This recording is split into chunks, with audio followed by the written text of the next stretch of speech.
Videocast, o videocast da Baiana de Comunicação.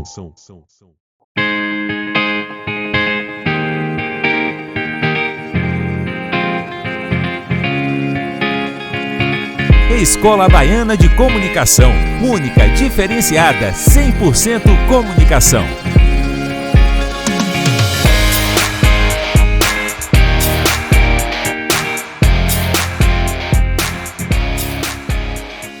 Olá, colegas e mestres, estamos aqui iniciando mais um BaianaCast, o videocast da Escola Baiana de Comunicação, que vai ao ar toda segunda-feira, sempre às 18 horas. Então eu conto com a sua audiência toda segunda aqui na TV Quirimorê às 18. Hoje, esse episódio do BaianaCast vai tratar de um assunto muito importante para esse momento que a gente vive, que é a interferência, a influência da inteligência artificial no contexto da educação.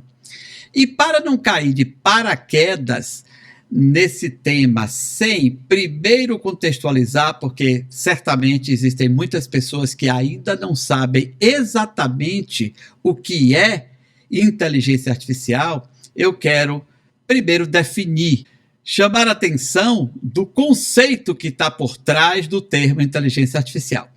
Então, vou trazer algumas coisas aqui para vocês inicialmente, para a gente pensar. Primeiro, inteligência artificial é o conjunto de tecnologias que permitem que as máquinas realizem tarefas que antes eram exclusivas do ser humano, como, por exemplo, reconhecimento de padrões, tomada de decisões, análise de dados, dentre outras coisas. Então é importante a gente chamar a atenção da capacidade que as máquinas ou sistemas, passam a ter de imitar a capacidade humana para realizar tarefas específicas. Então, diante disso, é importante também a gente chamar a atenção de que a inteligência artificial é composta por várias técnicas, como o aprendizado de máquina, que talvez seja o principal, o processamento de linguagem natural e também de redes neurais, que é exatamente como funciona o cérebro humano, com redes neurais, é o que vai resultar uma inteligência artificial. Bom, de modo bem simples, para a gente entender, inteligência artificial seria a possibilidade de você criar um sistema que aprenda, que seja inteligente, que na medida que ela vá absorvendo informações e conhecimentos, assim como o ser humano, ela vá aprendendo. Pense uma mente de uma criança, de um bebê. Ela tem muito pouca informação, e na medida que ela vai aprendendo, que ela vai vivendo, que ela vai tendo contatos com informações, com conhecimentos, com pessoas, então ela vai aprendendo. A ideia da inteligência artificial é exatamente isso, é imitar esse aprendizado da mente humana. Dito isso, e já falando dessa possível interferência da inteligência artificial no contexto da educação, eu queria chamar a atenção dos desafios que essas tecnologias baseadas em inteligência artificial trazem para o contexto educacional, para o contexto das escolas, das instituições de ensino, das faculdades, das universidades. É, de fato, algo que traz um impacto muito grande, porque cria a possibilidade de geração de conteúdo automático. Então, quando uma tecnologia cria conteúdo automático, isso cria um certo pavor, por exemplo, dos educadores, dos professores.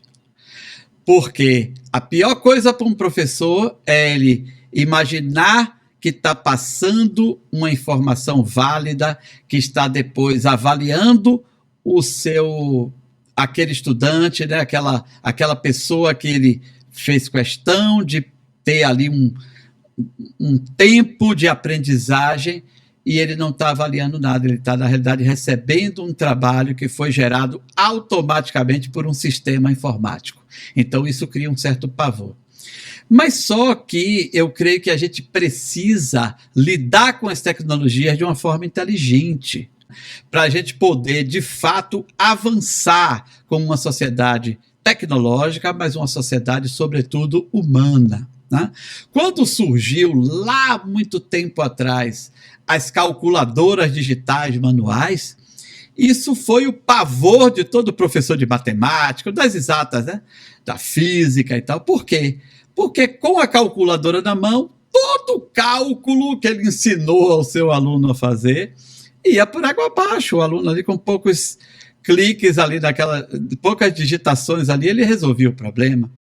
Então isso também foi um alvoroço na época. Permite, não permite? Hoje em dia, todas as instituições de ensino que têm as disciplinas de exatas permitem o uso da calculadora. Aliás, recomendam o uso da calculadora, porque se adaptou o ensino das exatas, não baseadas especificamente só naquele cálculo, mas no entendimento da complexidade do cálculo. A mesma coisa a gente precisa fazer, né, com as outras coisas nas outras áreas do conhecimento. Então, algo do tipo que eu tenho visto por aí, eu anotei aqui para não me esquecer de falar isso com vocês. Eu vi uma discussão em que um grupo de professores diziam que era preciso banir a inteligência artificial do âmbito acadêmico. E eu fiquei me questionando de uma forma muito profunda se essa seria a resposta da inteligência humana, que se coloca como muito superior à inteligência artificial. É banir a inteligência artificial? Essa é a resposta mais inteligente da inteligência humana? Será que isso é realmente o mais adequado?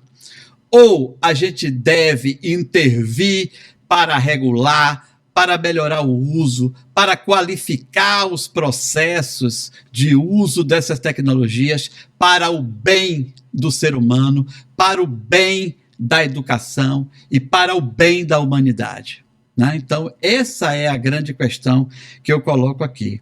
É claro que quando a gente está falando do impacto direto dessas tecnologias na educação, a gente está falando de uma mudança muito significativa, que os professores, que os estudantes e que as instituições vão precisar passar. E talvez seja exatamente isso que apavore alguns. Tem muitas pessoas que estão acomodados no seu quadrado, né?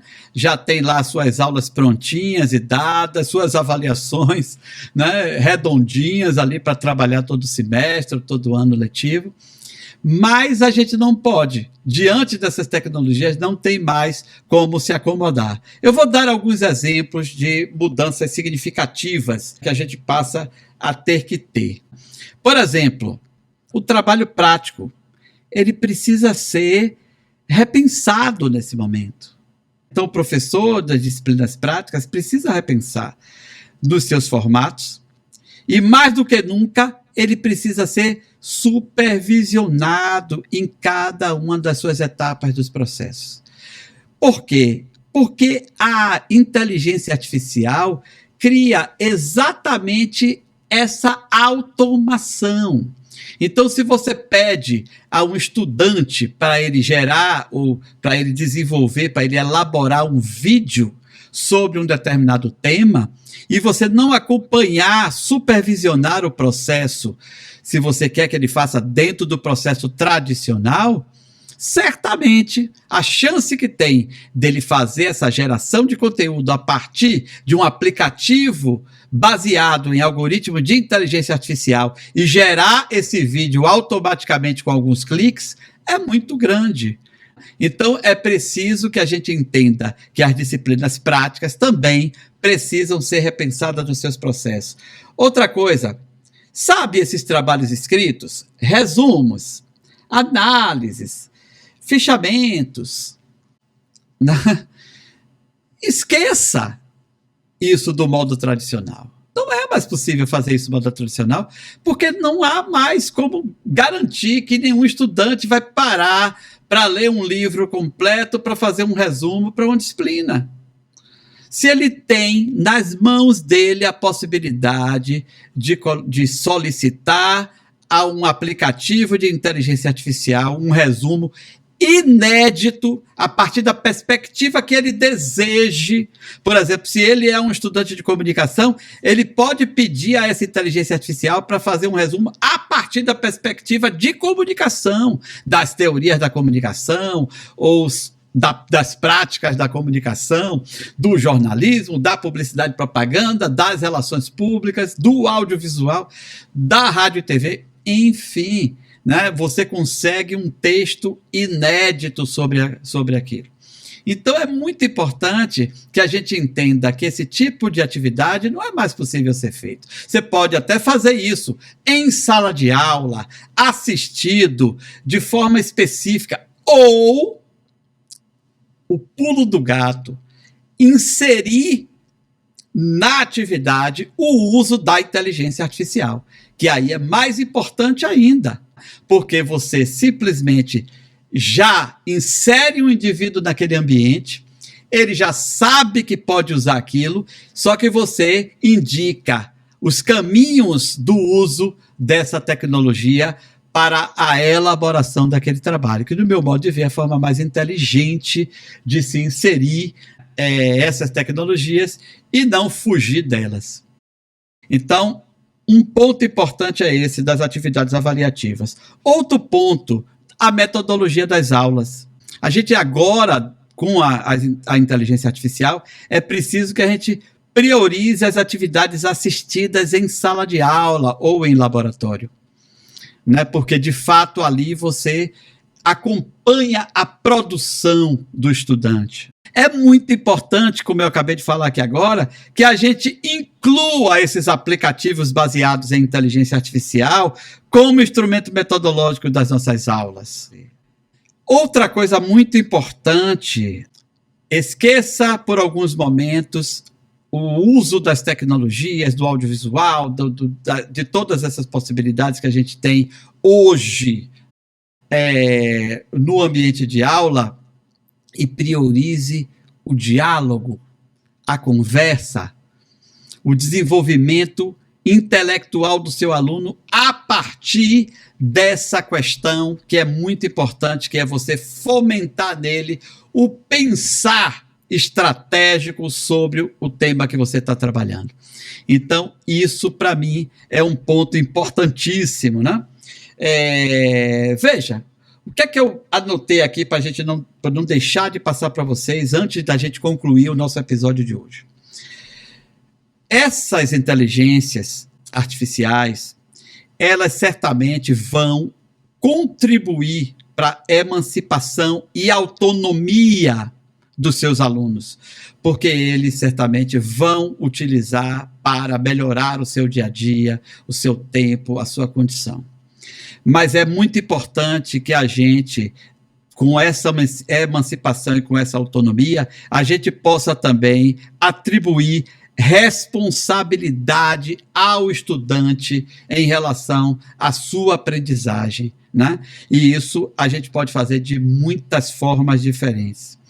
Então, o episódio de hoje vai ficando por aqui. Eu volto no próximo episódio dando continuidade a esse tema para a gente concluir essa relação da inteligência artificial no âmbito da educação, e depois a gente vai falar especificamente disso na escola de ensino médio, a gente vai falar isso depois no âmbito universitário e a gente vai tratar especificamente dessas aplicações. Bom, gente, eu agradeço muito pela sua audiência, por você ter ficado até aqui comigo. E não esqueça, segunda que vem, às 18 horas, aqui na TV Quirimurê, o BaianaCast, o videocast da Escola Baiana de Comunicação. Grande abraço e até segunda. BaianaCast, o videocast da Baiana de Comunicação. Escola Baiana de Comunicação, única, diferenciada, 100% comunicação.